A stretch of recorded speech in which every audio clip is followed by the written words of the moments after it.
Vamos a arrancar. ¿Se acuerdan qué libro estábamos terminando de ver el domingo pasado? Jueces. Y era un libro, ¿no?, que lo que veíamos era la etapa más oscura de la nación de Israel, ¿no? Un Israel que caía en pecado, se alejaba de Dios, Dios los entregaba en las manos de sus enemigos, por la opresión de sus enemigos, ellos se volvían a Dios arrepentidos, Dios en su amor levantaba un juez, ¿no? Y durante la vida del juez, Israel se mantenía fiel a Dios y libre de sus enemigos. Moría el juez, Israel nuevamente se olvida de Dios, nuevamente aparece un nuevo enemigo de Israel, aparece la opresión, aparece el arrepentimiento y este círculo vicioso constante. Como decimos en cada domingo que nos juntamos, todo el Antiguo Testamento es la historia de la redención, es la historia de la salvación, es lo que Dios está haciendo para redimirnos. Desde Génesis 3:15, cuando Dios prometió enviar un Mesías de la simiente de la mujer a redimirnos, eligió a un hombre, siempre hago este recordatorio para que vayan hilvanando la historia. Escoge primero a Noé, ¿no? Y reinicia con Noé la creación, ¿no? Después de Noé elige a un hombre, Nur, Abraham, después de Abraham, Isaac, Jacob, ¿no? José aparece ahí en la historia, ¿no? Proveyendo un lugar para que una familia de 70 personas se transforme en una nación de la que vendría el Mesías, ¿no? La nación de Israel. Sobre el final del libro de Génesis dijimos que Dios trae nueva revelación y dice que el Mesías vendría de una de las tribus de esta nación, específicamente de la tribu de Judá.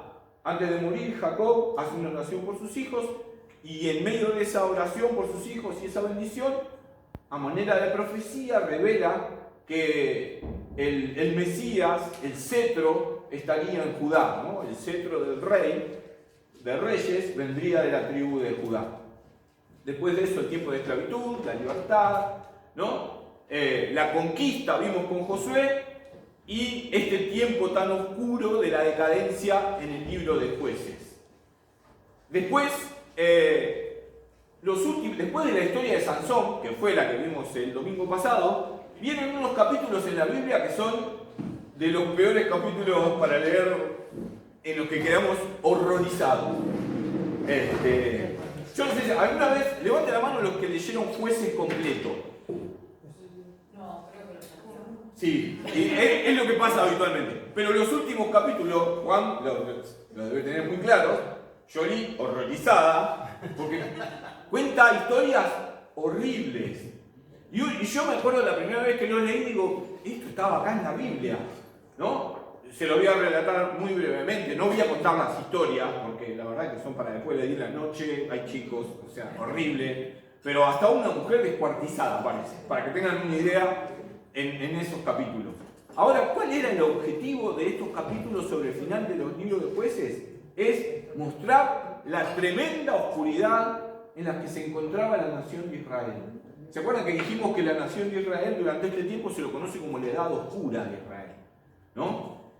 Esos capítulos revelan también lo bajo que puede caer un hombre en el pecado. Esos capítulos revelan que el pecado es como una escalera descendente, que no tiene un fin. Cada vez se pone peor, no sé cómo decirlo.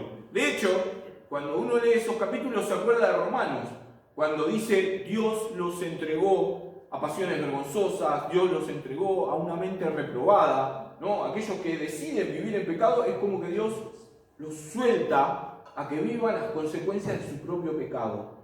Lo que vemos en los últimos capítulos es esto, es un Israel que se hunde en la peor oscuridad.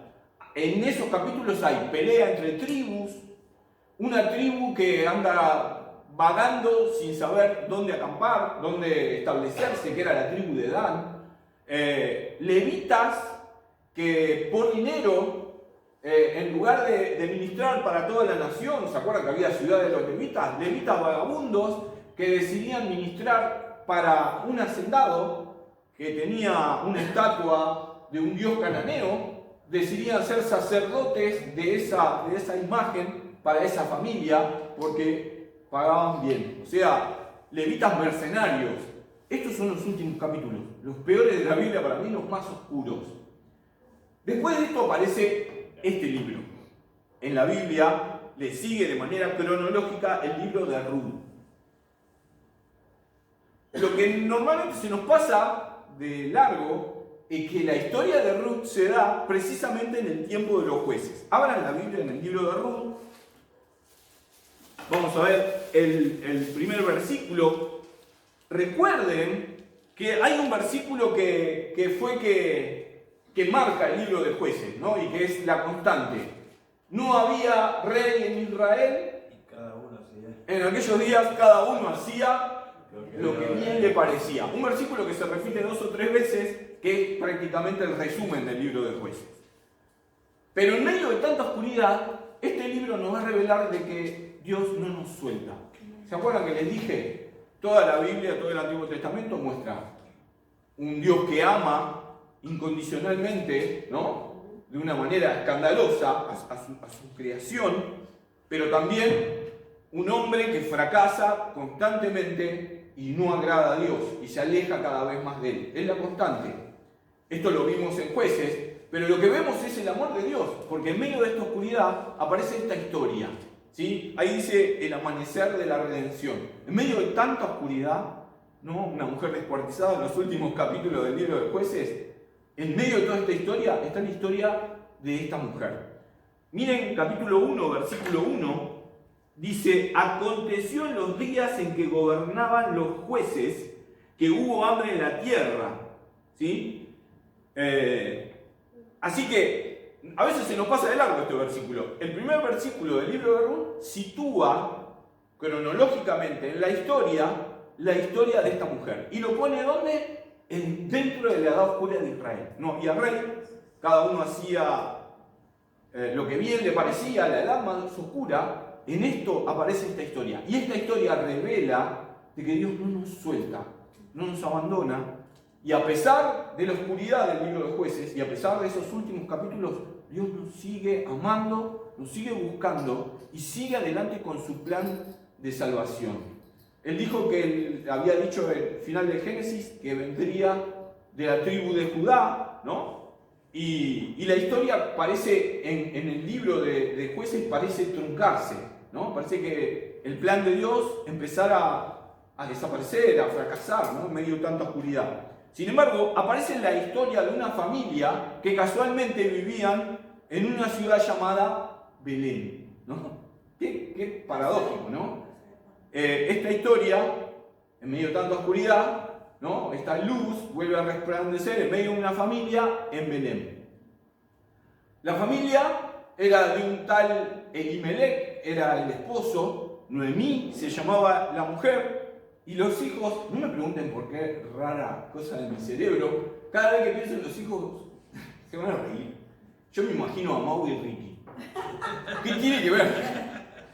Porque tienen 2 nombres raros, ¿sí? No se llaman Mau y Ricky, se llaman Malón y Kelión, ¿sí? Así que no eran los hijos de Montaner, quédense tranquilos, pero eran los hijos de Elimelech y Noemí. Esta familia vivía en Belén. Miren qué paradójico también. Belén significa casa del pan, ¿no? Así que si yo quisiera vivir en un lugar, sería Belén. Casa del pan. Y vivían ahí. Y vino una gran hambruna sobre la tierra, ¿no? Y sobre la ciudad de Belén. Había mucho hambre. Esperen que no bajé el volumen de esto. Sí. No, debe ser Antonini y Delfina. Bandón y Kelión.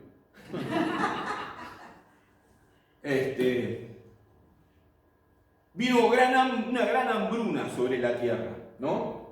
Y en medio de este hambre, por la historia nos vamos a dar cuenta que la mujer Noemí, ¿no? Era una mujer que amaba a Dios y buscaba a Dios.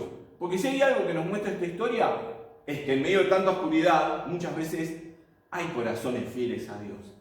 Como dicen por ahí, siempre hay un remanente fiel. Siempre hay un grupo de hombres y mujeres que en medio de la decadencia, aún así ellos siguen siendo fieles a Dios. Y Noemí era una mujer fiel a Dios, ¿sí? Y vivían en esta ciudad y vino un gran hambre Y Elimelech toma una decisión que podría ser cuestionable, porque en fe Elimelech podría haber dicho, vamos a confiar en Dios, vamos a quedarnos en Belén, vamos a permanecer en esta ciudad, Dios va a proveer aquello que necesitamos.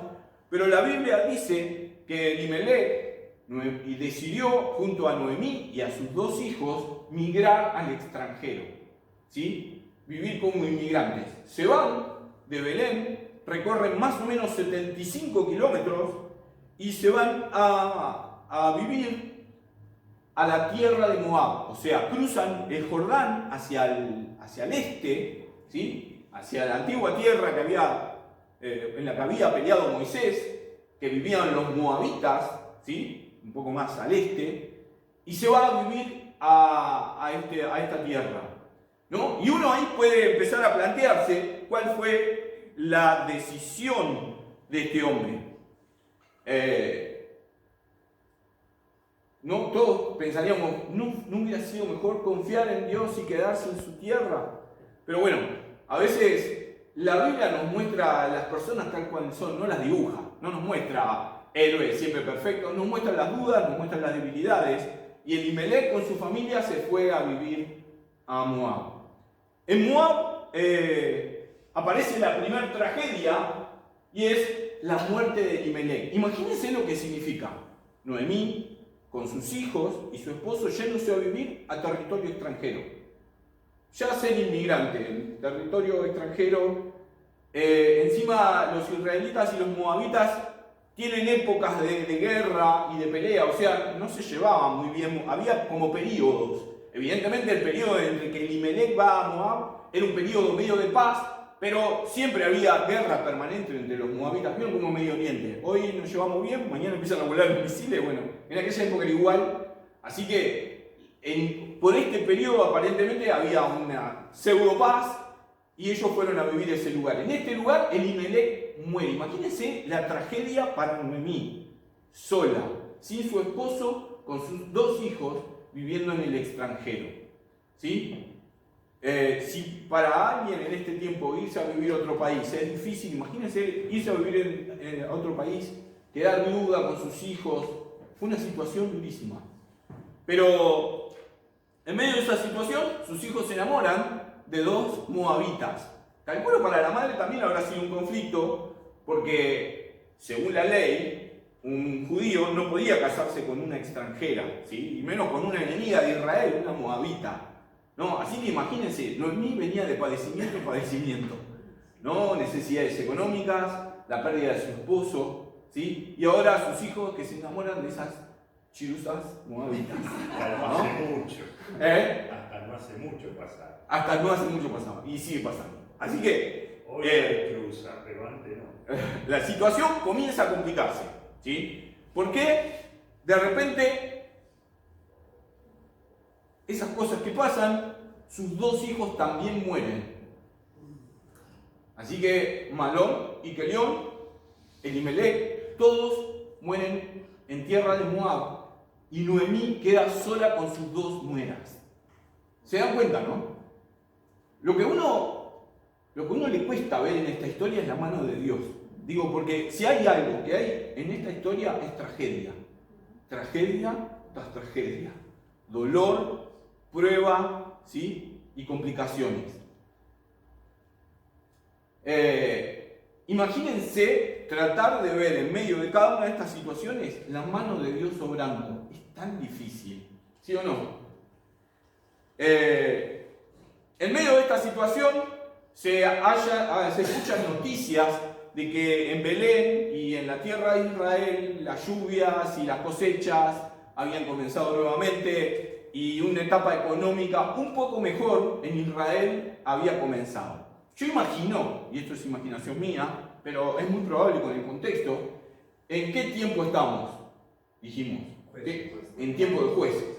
Tiempo de jueces era un Israel que le da la espalda a Dios, le va mal económicamente, le va mal con sus enemigos, después se arrepiente, la cosa repunta. Así que si la cosa estaba mejor en Belén y en la tierra de Israel, seguramente Israel se había arrepentido, ¿no? Habían vuelto las lluvias, los enemigos habían sido quitados, un nuevo juez se había levantado, la cosa estaba mejor. y había vuelto en la rueda y Noemí vuelve a su tierra. Pero Noemí, en un gesto de generosidad, le dice a sus nueras: no es necesario que vengan conmigo. Pueden quedarse en su tierra. Dos moabitas que vengan no la van a pasar bien, No la ¿sí? van a aceptar. Van a ser mal vistas, no las van a aceptar. No tiene mucho sentido que vengan conmigo. De las dos, una se llamaba Orfa y la otra precisamente se llamaba Ruth. Orfa decide quedarse. No tardó mucho en convencerla Noemí. Le dijo: mirá, ya no la vas a pasar bien, yo no tengo nada que darte, no tengo una herencia, no tenía ni siquiera nada para darle tampoco. ¿Por qué? La familia de Elimelech y Ruth lo habían perdido todo, económicamente, los campos, se habían quedado sin nada. Ella dijo: no tengo más hijos para darte. Había como un principio en aquella época en que otro hijo podía levantarle descendencia al hermano que había fallecido. Yo no tengo más hijos, soy grande, no puedo tener un hijo, no hay chances de que tu vida pueda cambiar en Belén. Así que Orfa se queda, pero Ruth tiene un vuelco y Ruth dice: estoy dispuesta a ir con vos a Belén. Pero vamos a leer ahora las palabras de Ruth, ¿sí? Capítulo 1, versículo 16.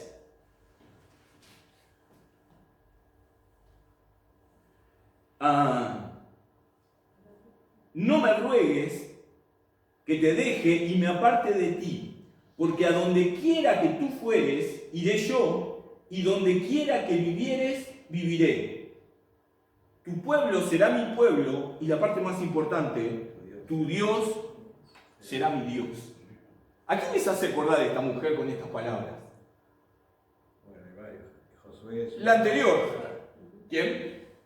Sí, la anterior. La mujer que vimos en el libro de Josué, cananea, que tuvo una actitud parecida. ¿Débora? No, en el libro de Josué. ¿Rab? Muy bien, Rahab. ¿Se acuerdan? Rahab reconoce al Dios de Israel como el Dios de los cielos y de la tierra. Y esta mujer, la moabita, dice: de ahora en más, abandono mis dioses, porque tu Dios será mi Dios. ¿Sí? Así que si hay un texto que revela la conversión, ¿no?, por poner una palabra que nosotros entendemos, en la vida de Ruth, es este texto. No pensaba en un bienestar económico Ruth, no pensaba en prosperidad, no pensaba en aceptación, no pensaba en el éxito en Belén. Pensaba en estar al lado de esta mujer sufriente, Noemí, ¿sí? Y pensaba en entregarle completamente su vida al Dios de Israel. ¿De dónde había sacado Ruth la idea del Dios de Israel? Que la haya tocado de tal manera, la haya cambiado de tal manera para ella decidir dejar sus dioses y ir en pos de un Dios desconocido para su pueblo, para ella. Piensen que ella de chiquita jamás había escuchado al Dios de Israel.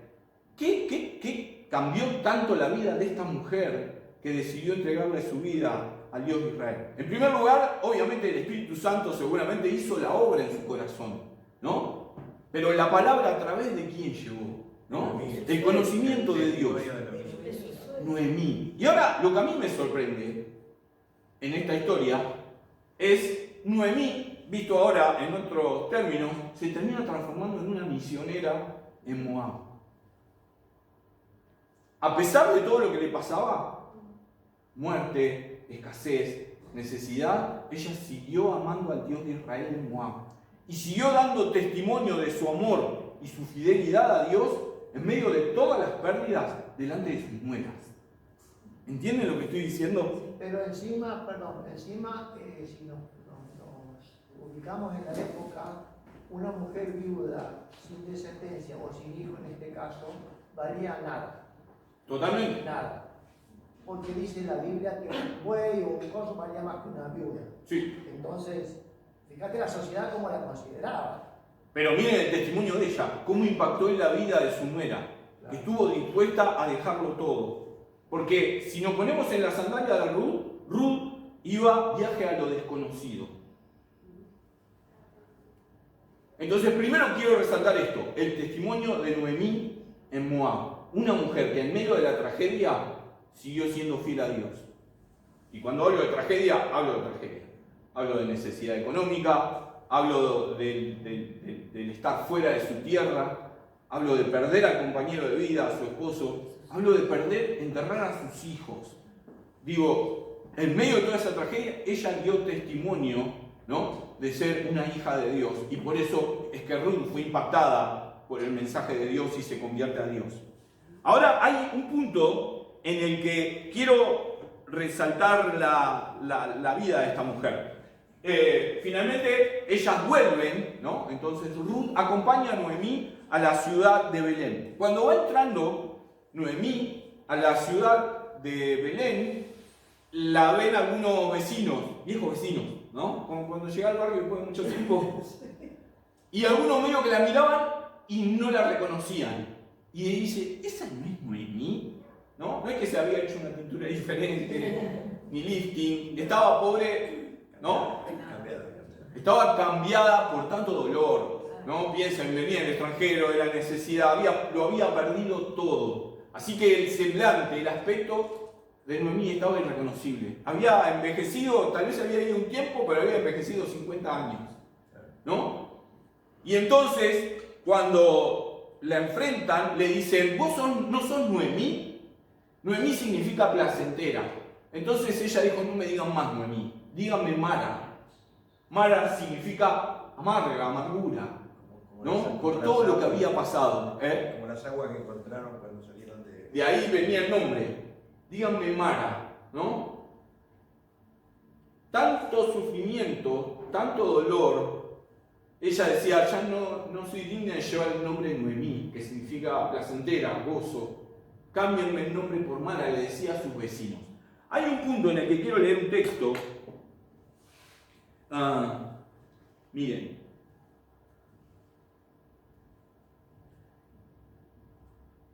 Voy a leer desde el 20 al 22. Y ella les respondió, no me llaméis Noemí, sino llamadme Mara, porque en grande amargura me ha puesto el Todopoderoso. Yo me fui llena, pero Jehová me ha vuelto con las manos vacías. ¿Por qué me llamaréis Noemí? Ya que Jehová me ha dado testimonio contra mí y el Todopoderoso me ha afligido. Así volvió Noemí y Ruth la Moabita, su nuera con ella, volvió de los campos de Moab y llegaron a Belén al comienzo de la siega de la cebada. ¿Saben que sin querer, queriendo, la circunstancia comenzó a amargar el corazón de Noemí? ¿Sí? Fue una mujer de testimonio en Moab, repito, pero digo, las circunstancias transformaron su teología, por decirlo de alguna manera, su forma de pensar acerca de Dios, ¿no? Y esto creo que también es otra enseñanza que resalta la historia de Ruth. Es cómo los problemas, cómo las aflicciones, cómo los contratiempos de la vida, cómo las tragedias pueden confundirnos y llevarnos a conclusiones de Dios equivocadas. ¿Me siguen? Igual ella lo reconoce como el Todopoderoso. Totalmente. Pero entiende que lo que le pasa Es consecuencia de... Dios se lo mandó. Entonces se envuelve en un torbellino de dolor y de angustia porque no entiende su presente, porque no entiende a Dios. Claro, pero habla de la soberanía de Dios. Porque Pero no desde la comodidad. Claro. Le duele. Le duele, pero admite o reconoce que fue Dios, que es Dios el que lo permite. Todopoderoso. Claro, el Todopoderoso Pero era condenado y afligido. ¿no? Ahí está, este es el punto que quiero resaltar. Ella lo vive con dolor. Lo vive con dolor y no alcanza a comprenderlo a un 100%. Digo, para resumir, es lo que muchas veces nos pasa a nosotros en medio de la tragedia, en medio del dolor, nos llenamos de preguntas. ¿Qué es lo que le pasaba a Noemí? Se llenó de preguntas, no entendía el por qué pasaba todo lo que estaba pasando. Claro, ella puede decir, ¿por qué a mí? ¿Por qué me pasó todo esto? ¿Por qué te llevaste a mi esposo? ¿Te llevaste a mis hijos? Sus hijos. Lo perdió todo. En medio de esta situación, la Biblia aclara que llegaron justo para la cosecha de la cebada. Había una ley, es graciosa, se llama la ley del rebusco, Levítico 19. Había una ordenanza en la ley de Moisés que decía que si alguien tenía un campo, cuando iban a levantar la cosecha, si algo se caía, No tenía que- lo tenían que dejar, no lo tenían que levantar. ¿Sí? ¿Para qué lo tenían que dejar? Para que el pobre o el extranjero pudiera ir a recogerlo y que ese sea su sustento para sobrevivir en medio de su crisis. ¿Sí? Así que era como una especie de asistencia social, ¿no? Ayuda al pobre y al necesitado. La realidad es que muchos, como no cumplían un montón de otras leyes, tampoco esta. ¿Sí? Aquellos campesinos o terratenientes, dueños de grandes campos codiciosos, levantaban hasta el último grano que se caía. Pero este detalle muestra que el dueño de este campo era alguien que aún, en medio de la oscuridad del libro de Jueces, seguía respetando las leyes de Moisés. Porque dejaba caer lo que se caía, lo dejaban y decía hay que respetar la ley de Moisés, eso no se levanta y eso era levantado por los pobres. Así que la providencia de Dios llevó a esta mujer Ruth a hacer el sustento y el sostén económico de Noemí. Recuerden, Noemí llega, como diría mi abuelita, con una mano atrás y otra adelante, ¿no? Nuevamente a Belén, y había que comer el lunes, el martes, y miren la actitud de Ruth. Ruth no se quedó sentada, no, bueno, Noemí, fíjate, buscate un laburito, necesito que me mantengas, yo soy moabita, no voy a conseguir trabajo acá, estoy complicada, ¿no? Podía haber sido.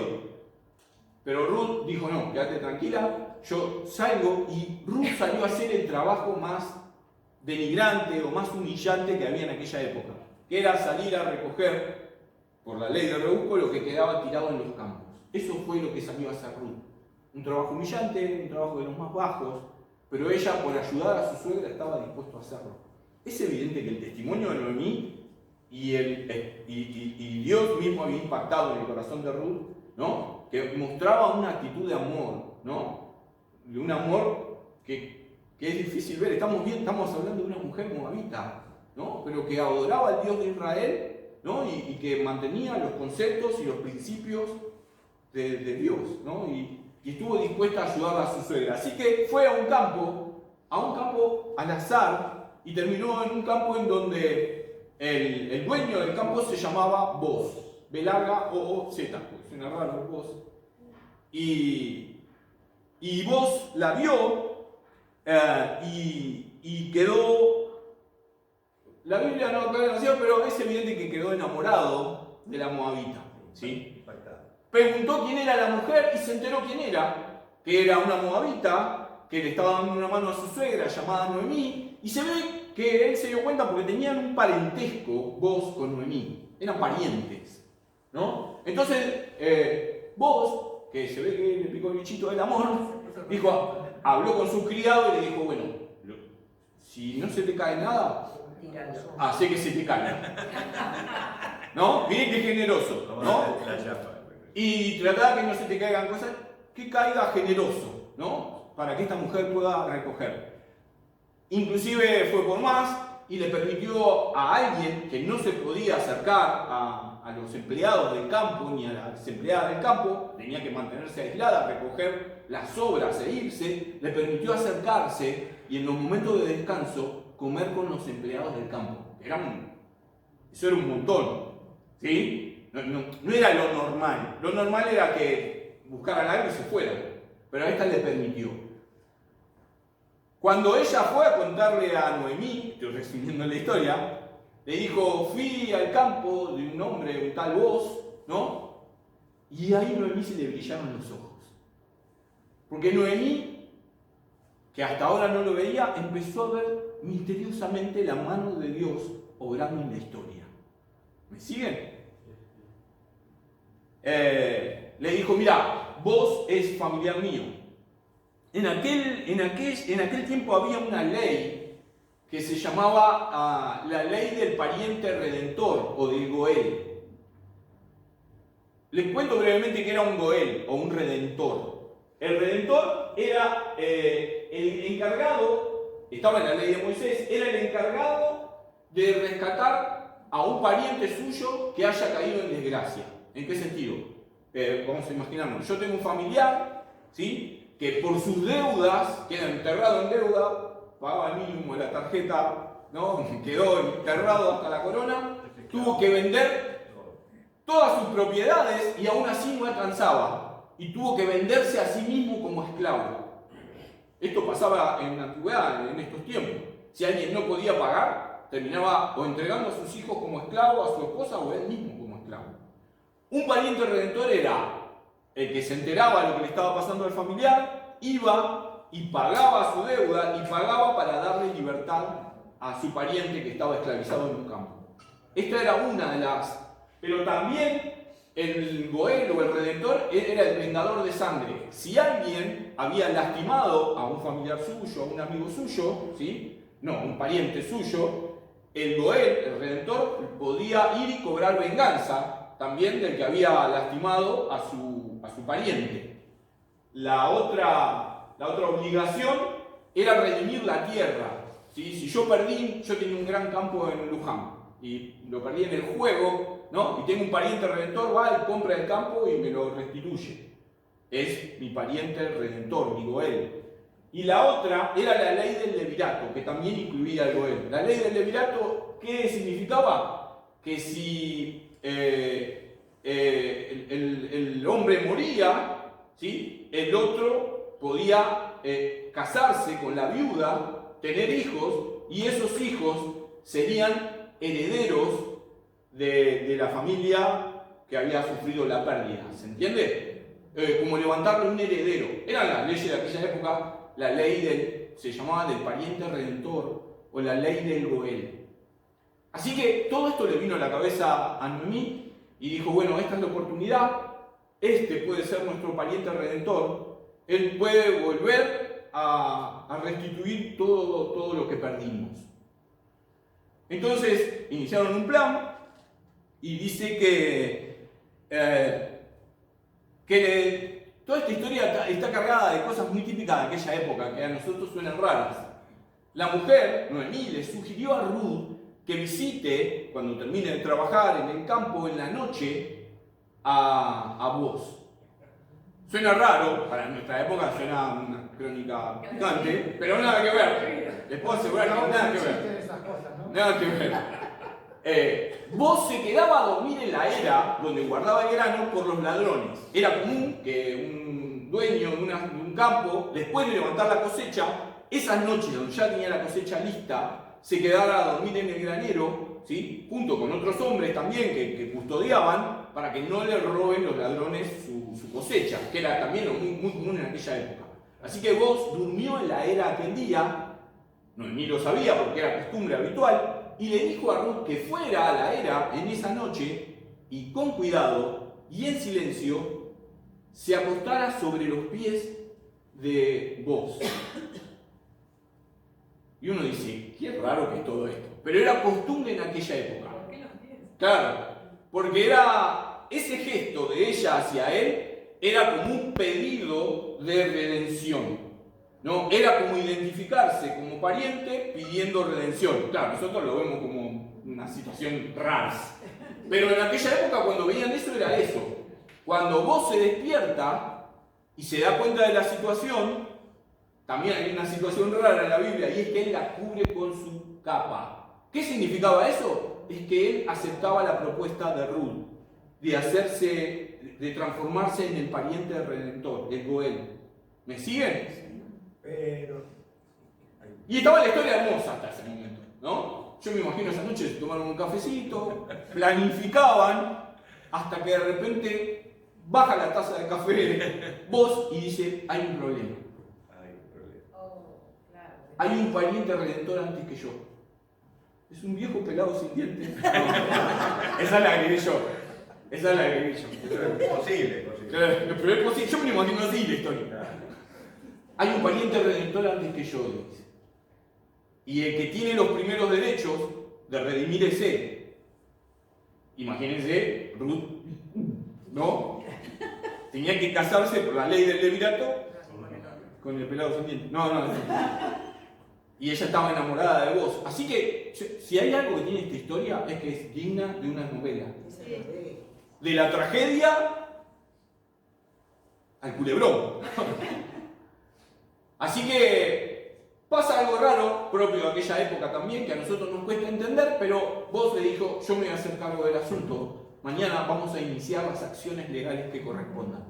Y entonces dice que al otro día, al amanecer, Boz fue a la puerta de la ciudad de Belén. Uno dice, ¿a la puerta de la ciudad de Belén? ¿Para qué? La puerta de las ciudades en aquella época era el lugar de transacciones económicas, pero también en donde se resolvían asuntos legales.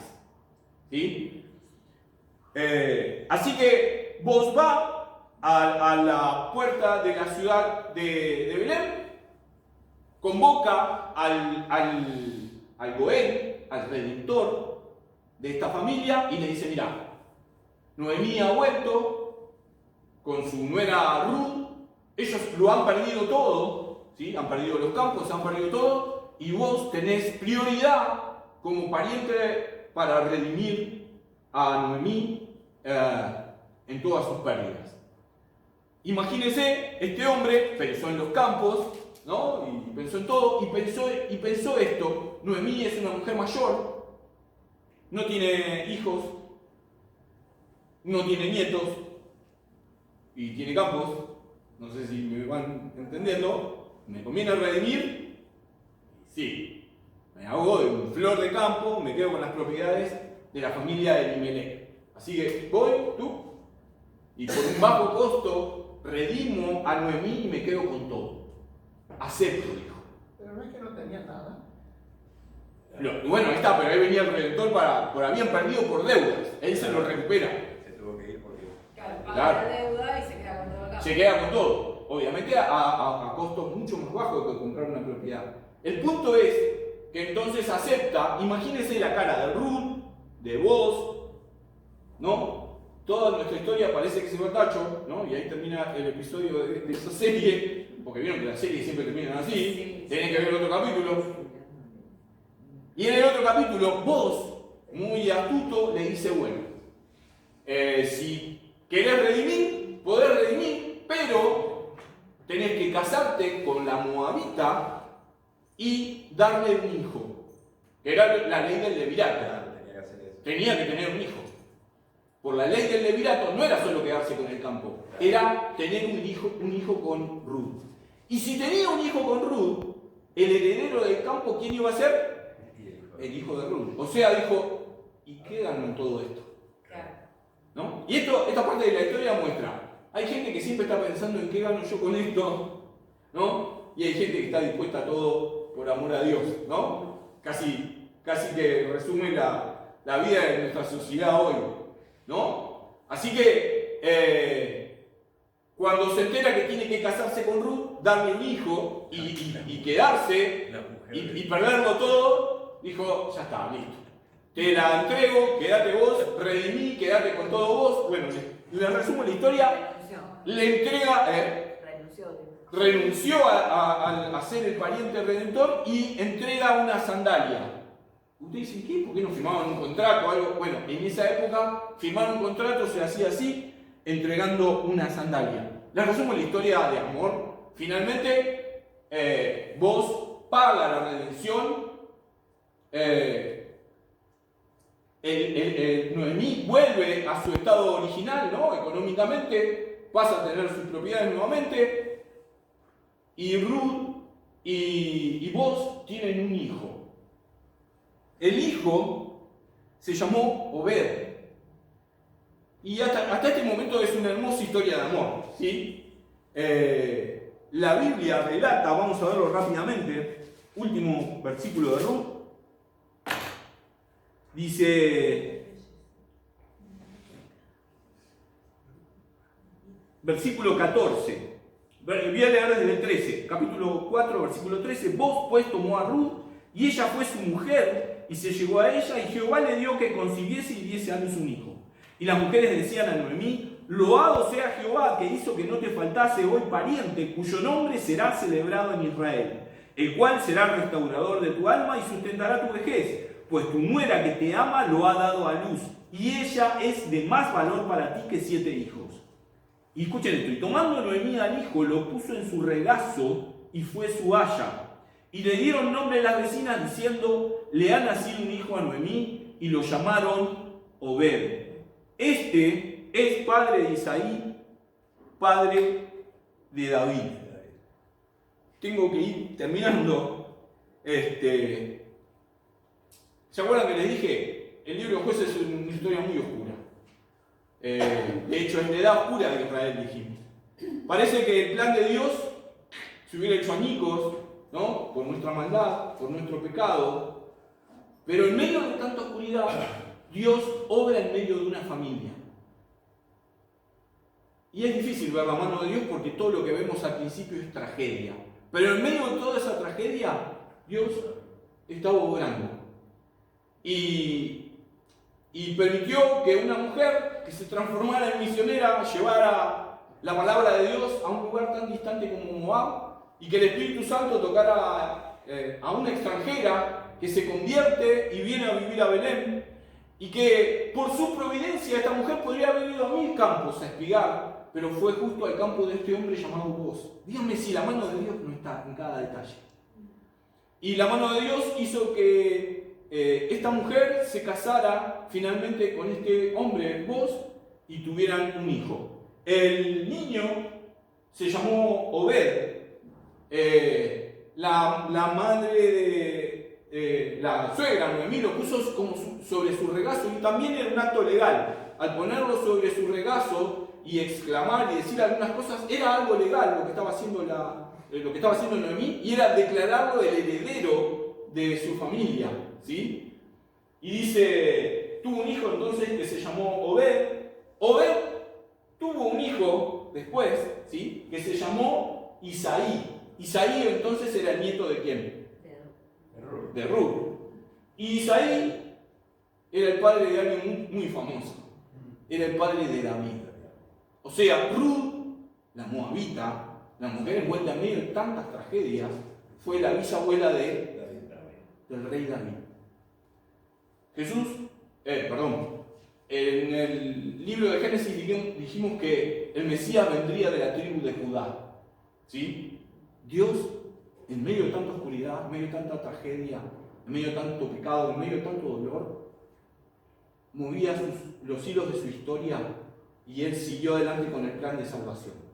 El Salvador vendría de la tribu de Judá, ¿sí? Entonces trajo a una moabita que se casó con un tal Boaz, ¿no? De los que nacieron Obed, Isaí, que pertenecían a la tribu de Judá. David pertenecía a la tribu de Judá. A Jesús le decían Jesús, ¿no? Hijo de David, ¿no? Porque lo llamaban el Mesías, sí. Porque viste que al final del capítulo 4 dice a dónde venía vos. Iba a leer eso justo ahora para el final. Vamos a leerlo.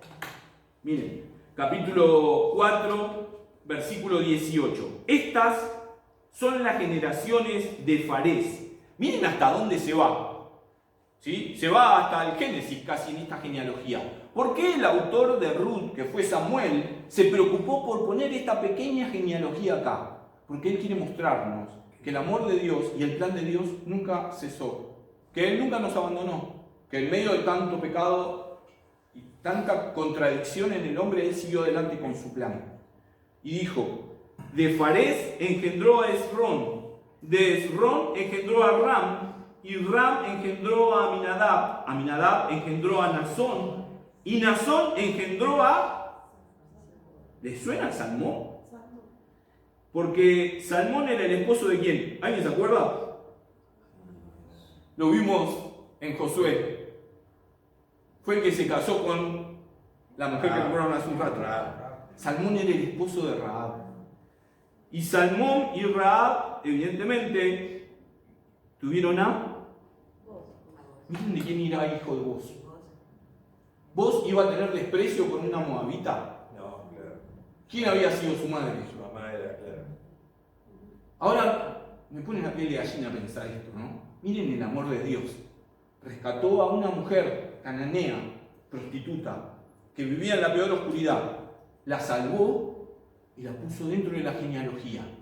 Junto a Salmón tuvo un hijo. Ese hijo se llamó Boaz. Lo colmó de bendiciones Dios. ¿Ahora entienden por qué Boaz era tan fiel a Dios? Con una madre como Rahab. ¿O no? ¿Qué podía perseguir Boaz si no al Dios que había salvado a su madre habiéndola rescatado de los cananeos, habiendo sacado de la peor oscuridad cananea. ¿Me entienden? Iba a despreciar ahora a esta mujer Ruth porque era moabita, si su mamá había sido prostituta y cananea. Así que Dios mueve la historia y en una genealogía, en la genealogía del Rey de Reyes, del Señor de Señores, del Mesías, en la genealogía de Jesús estaban estas dos mujeres y estos hombres. Amén. Profe. Para terminar, Y también esa parte donde Dios dijo que no iba a entrar a su casa ninguno de Moab. Sin embargo, hizo una excepción con ella y no sé con quién más. bueno, en principio tenemos a Rahab y Serían ellas. Ruth. Sí. Hay más casos, hay muchos más casos, porque en todo el Antiguo Testamento Dios se encarga de mostrarnos que su amor no era solamente para los judíos, para los israelitas, que su amor era para todas las naciones. Pero no es nuevo, porque ya Dios se lo había dicho a Abraham, le había dicho: te bendeciré y serás de bendición para todas las naciones. Amén. Así que no importa en qué situación estemos, tragedia, dolor, nos llenamos de preguntas como Noemí, Dios sigue obrando.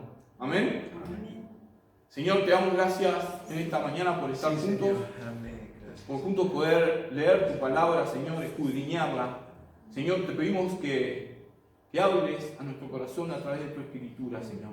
Que nos ayudes a ver tu inmenso amor por cada uno de nosotros, Señor. Un amor inagotable, Señor, que no cede aún a pesar de nosotros. Te damos gracias, Señor. Quiero pedirte una bendición por mis hermanos, por el esfuerzo de haber venido hoy, Señor. Te pido que tu palabra siga hablando a nuestros corazones. En el nombre de Jesús. Amén.